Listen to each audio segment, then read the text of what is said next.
What's up, everyone? This is Cedric Skycedi. I'm Becky. And today we're going to be answering your questions that you sent to us through Instagram and also through the YouTube community page. And we're going to pretty much call this the New Year's Q&A. Q&A. So we thought it'd be interesting to answer your questions about really anything. And so you guys sent us a lot of questions, so thank you so much for that. We had so many questions, so much so that we're actually going to split this video up into 2 videos.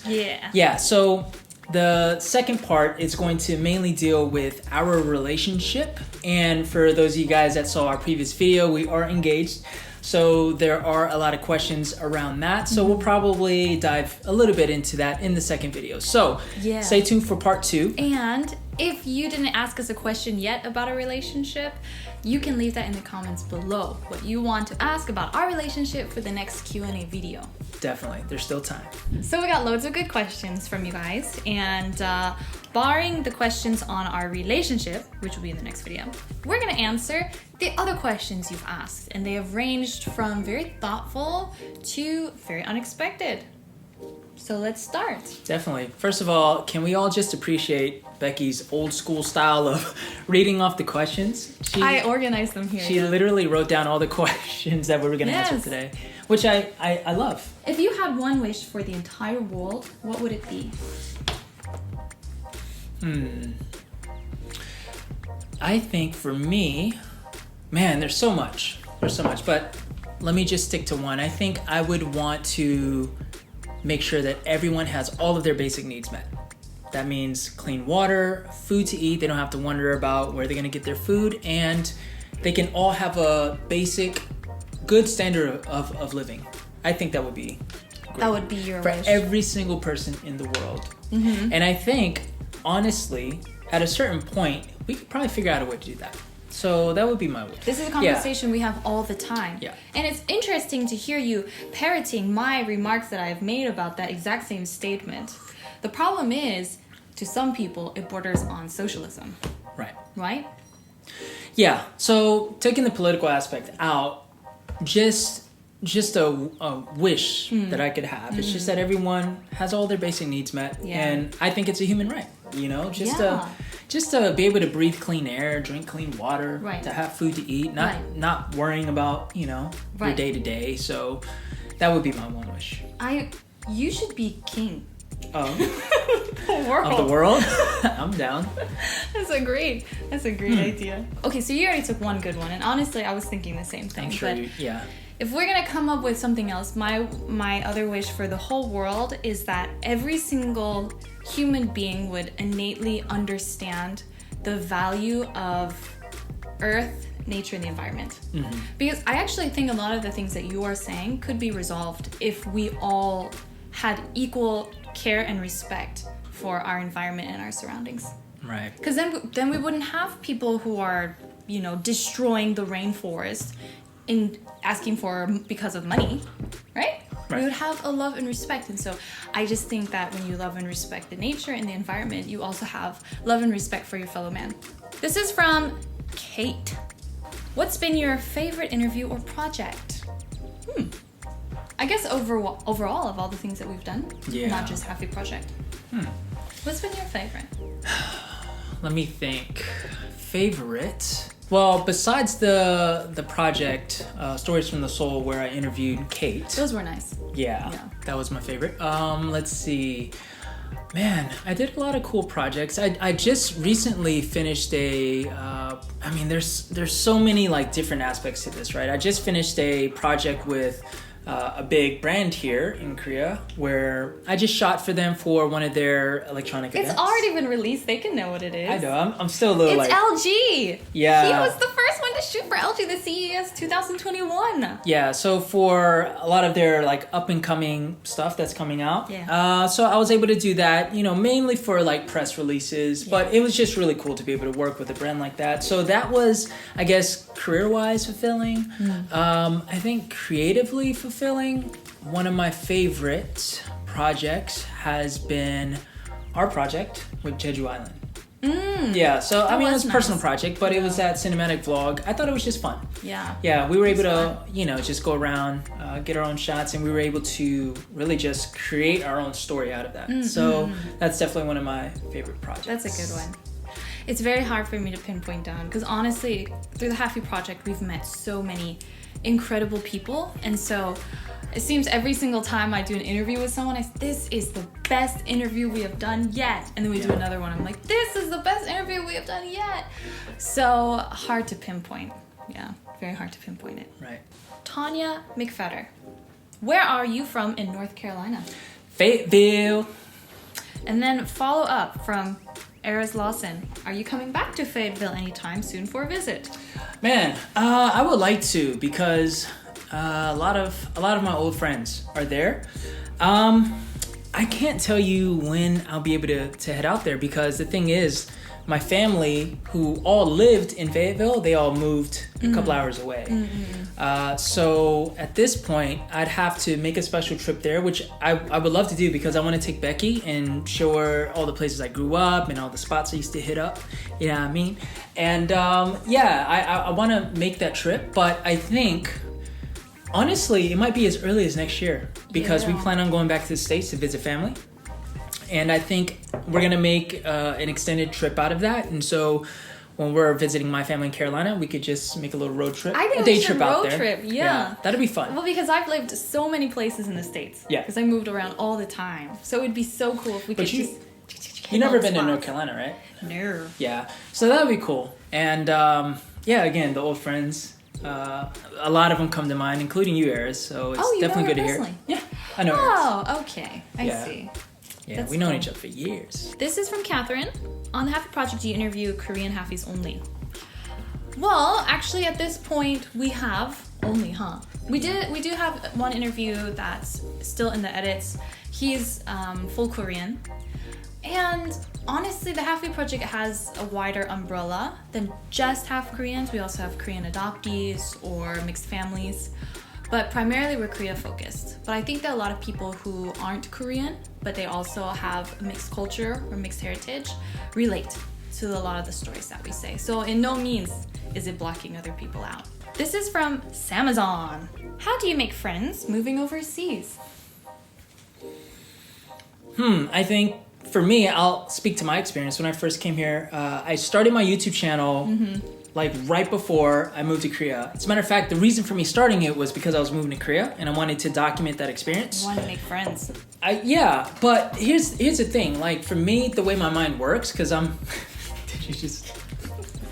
Do you want to pop back up? I didn't want to look taller than you. Oh, really? Oh, so you're going to stay like that? Yeah. Yeah, so for me, how my mind works is I always want to network and connect with people. So I had a couple of months before I moved here. And so through Facebook groups, I was able to connect with other YouTubers who were in Korea. So we all shared a common thing that we did. And I found a group that was pertaining to that. And I was able to connect with them. And so I felt like actually by the time I moved here, I knew a lot of them, and a lot of them were legit friends, even though I never personally met them. So that was a good way for me to also, meet friends. Connect with people who have similar interests. Yeah.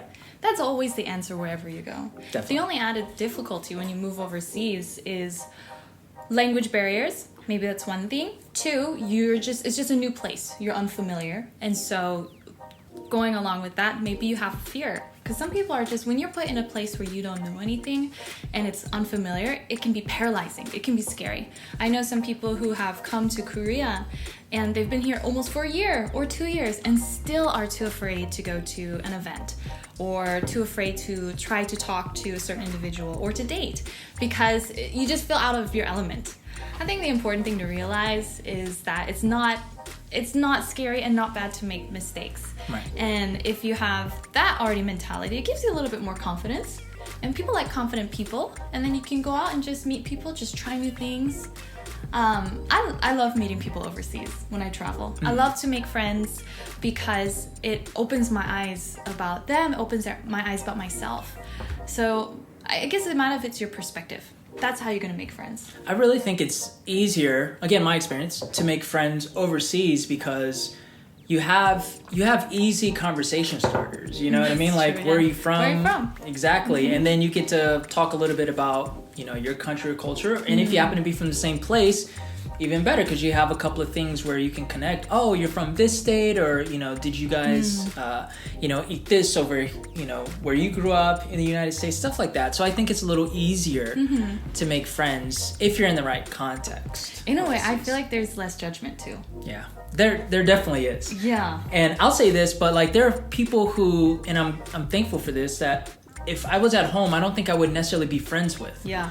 But here, I was able to develop relationships with them and actually get to know them, and I'm so thankful for that because if they're my crew here. Somewhere else, or back in the States, maybe you wouldn't have connected. Right, because you're so used to your own bubble and circle and way of doing things. So I think it's an even better situation. Yeah.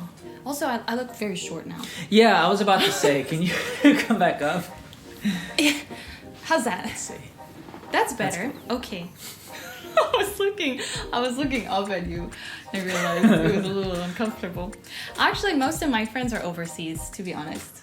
Primarily, I have a handful of friends here in Korea whom I consider very tight. But in reality, a majority of my very close friends are scattered all over the world. It's just how it happened. So it's a beautiful thing that these days, even if your friends are not immediately in your vicinity, you can still be tight and still be friends and connect with people you never ever thought you would connect with. And you're also interesting too. Those people think you're interesting. And so you don't have to be afraid to meet other people. And I think it's a great experience having friends from everywhere. Agreed. What's your favorite thing about having a YouTube channel? Man, a lot of great things. What's your favorite? I think my life has changed drastically. Speaking of friends, like I was able to make some really good friends, and some of my closest friends here, we met through the YouTube community. But also besides that, oh man, there's so many. Like it's creatively fulfilling. Like I was able to, I'll say this, for me, I started the YouTube channel with very little professional experience in what I do, and in a short amount of time I was able to really gain the knowledge and the practice to do what I do now professionally. So in many ways it's opened up doors when it comes to the filmmaking and content creation business. And yeah, I would say you wouldn't be doing any of the work you're doing now. I don't if you hadn't know. opened the YouTube channel. No, I would not have. I don't know what I'd be doing. I mean, I have a couple of guesses, but I'm very glad that the journey in just 3 years or so, a little over 3 years, has led me here. And now I have a much greater self-awareness of what I want to do and the message I want to, I guess, share in the way I want to share it, which is through YouTube and through like creating short films and narrative work eventually, things like that. So that's my favorite, I guess. We wouldn't have met if you didn't do YouTube and I didn't do YouTube. You know that? That's true, because it was through mutual friends who are part of the YouTube community. Yeah. And then we just happened to both be there at the event. Right. And then if I didn't have a YouTube channel, I never would have invited you to be on my channel. And not only that, but the party where we met, if you haven't seen the video, was for YouTubers. Right up here. Yeah, it was a YouTubers party. Yeah, so you know what? Let's backtrack. My favorite thing about doing YouTube was meeting her. Oh, that was sweet. Yeah, YouTube is a funny thing. I admit that even up to now, I've always had a bias against the concept of YouTuber. Because I never wanted to be so flashy or like that fake YouTubey stuff, which is a total prejudice, obviously. And so I was very resistant to the term. I'm not a YouTuber. I'm a person who uses the YouTube platform. Which is essentially what YouTubers do. Well, we won't get into that. But my favorite part of doing YouTube is all the things that I learn. Because YouTube is not just getting in front of the camera and just telling people whatever your opinion is. You have to, well, for me, for the YouTube channel that I do, I study a lot and I research and I have to know Korean and I get to meet so many people. And I've learned how to be a speaker, learned how to be an interviewer. And it's very interesting because YouTube in a way holds me accountable to improve myself on aspects that I want to be better at. Yeah, that's a good one. That's what I would say. This is from Steve Jabberwock. When do you think the situation will be back to normal in Seoul? I'm supposed to go there. Man, that's a good question. When will the situation be better? I think it's going to be a while. I don't know if things will go back to normal. I mean, things are slightly improving. I mean, we kind of went down the spiral for like a month and a half with the rise in cases, but I think now you pushed back a bit. Yeah, so now I think we've gone past the peak and we're sort of stabilizing around 500 cases per day. So we're still on high alert.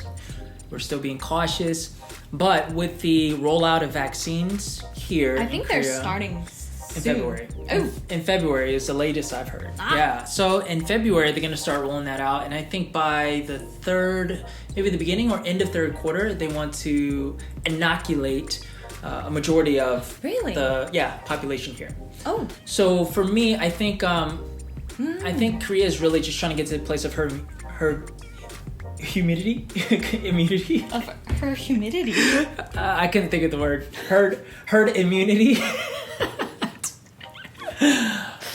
Herd immunity. Yeah. Yes. Definitely by the end of the year. So I think I want to safely say, if I could have a professional opinion on this, by the start of 2022, things would be... We're going to be very sweaty and it's going to be hot outside.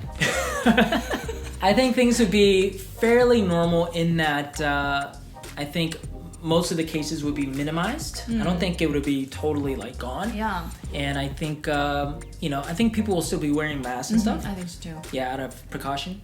I wonder if travel is going to require you to still quarantine. Oh, yeah, because other countries, obviously are on a different schedule and they're handling COVID differently. So I'm pretty sure, Steve, if you're traveling in, the implications for you might be a little different. But I guess, whether you quarantine or not, once you actually get here, then I would imagine that things would be fairly back to normal in about a year's time. I would say so My too. guess. Then this is Korea, mind you. Korea who's pretty on top of things. Other countries, there's no telling. Yeah. Albertine Bing asks, when is a good time to visit Korea? I would say if you want to do the typical Korean things, not right now. Yeah, maybe wait a year, honestly. Yeah, but considering things are fairly normal, I think the first time I ever visited Korea was autumn. Autumn is perfect. Yeah, because Korean summers are super hot and humid. Though it's not horrible. I mean, if you can withstand that, then it's cool because it's a lot of things going on. It's hot. But Korean winters are really cold. They're very cold. Yeah, so I think a happy medium would be just the in-between seasons, which those seasons tend to be shorter. Like autumn, fall is pretty short, spring is pretty short. I also recommend autumn over spring, even though spring's weather is really moderate. We have yellow dust and yellow dust is really significant during spring. So some people have allergic reactions and we've got flowers blooming and all of that. If that doesn't bother you, spring is gorgeous. Yeah, good point. So let's just say October-ish would be good. What made you want to live in Korea at the moment? It's a weird question because there's one is what made you want to live in Korea, and then at the moment, what keeps you here? Yeah, I mean, long story short, because I've talked about this in many videos, so assuming that you haven't watched those videos, essentially I've always wanted to know what it was like to live in Korea because my mom was Korean and she was born here. But growing up, I was never able to visit Korea. I was only able to see Korea on TV and whatever my mom would watch, and eventually the internet once we got that, because I didn't get that until You sound high school. So ancient when you said that. Like middle school, internet was not really a thing for me. That's how old I am. Yeah. So then you did the dial-up? Beep, yeah, beep, I beep. did. America Online. Yeah. AOL 3.0 is that what it was? American started. Online? Yeah, AOL. I didn't know that. So I've always wanted to live here, and that desire just kind of came and went throughout my adult years, and then eventually I was just like, you know what? I'm not married yet. I have one more chance to really be able to move over there and to live. And so I heard about teaching English in Korea for a couple of years before I actually moved. And I eventually just said, you know what? My life was starting to there were a lot of things that weren't working out for me. Let's put it like that. Why does it sound so depressing? I know. So I was like, look, I just need a life change. And, long story short, I made the change here. And, I love it so far. Yes, you do. Yes. Yeah, my story is a bit long and convoluted, and I'm actually going to release a video on that in the Happy Project channel soon, explaining what brought me here. But what is keeping me here at the moment, because there were many instances over the past 7 years where I'm just thinking, I just want to move to Europe. I want to move somewhere else. What has kept me though is that I still didn't feel like I had accomplished everything I wanted to accomplish here. And also I didn't know what I really wanted to do with my life. So it seemed it didn't matter. If I went to France, what was I gonna do there? You know, if I moved to South Africa, what was I gonna do there? I still didn't know because internally I wasn't sure what I actually wanted. So being here helped me to sort that out a bit more. And then I met you, and that has also kept me here. Yeah, because this girl was ready to leave, but you know. Yeah, by the time we met. Yeah. I think I was telling you, oh, I might move back to the States. I was like, oh snap, I gotta make some moves quickly. Yeah. What's the first thing you want to do after coronavirus restrictions are lifted? Oh, that's easy. I already know your answer. What? Hit the club? Hit the club. Besides hitting the club, I think traveling to the United States. That's the first. Yeah, more so to visit family is long overdue, but then to also, I don't know, I think it would be a good change for us to be able to go to our, like, well, you don't really have a hometown that we would go visit, but again, I'd take her to my hometown and stuff like that, and we just hang out, and then we can make content and vlog the experience. Oh, yeah. Yeah. That would be my first time in Fayetteville. Yeah, a lot of people hadn't been to Fayetteville, so. I mean. Yeah, it didn't have quite the same impact as like my first time in New York City. Do you follow a certain health regimen? I work out every day. Working out every day. With the exception of the past month. Yeah. Because gyms were closed here, but I work out usually 6, maybe 7 days a week. And yeah, I've been doing that for almost 13, 14 years now. I know, and that's why you're so fit. Fit. Bam. Oh. As for me and my health regimen, I'm more food focused, I think. I need to work out some more. So the other questions that you guys left us, like we said, ones that are relationship focused, we're gonna make a separate Q&A for that. So leave a comment below if you have questions about our relationship.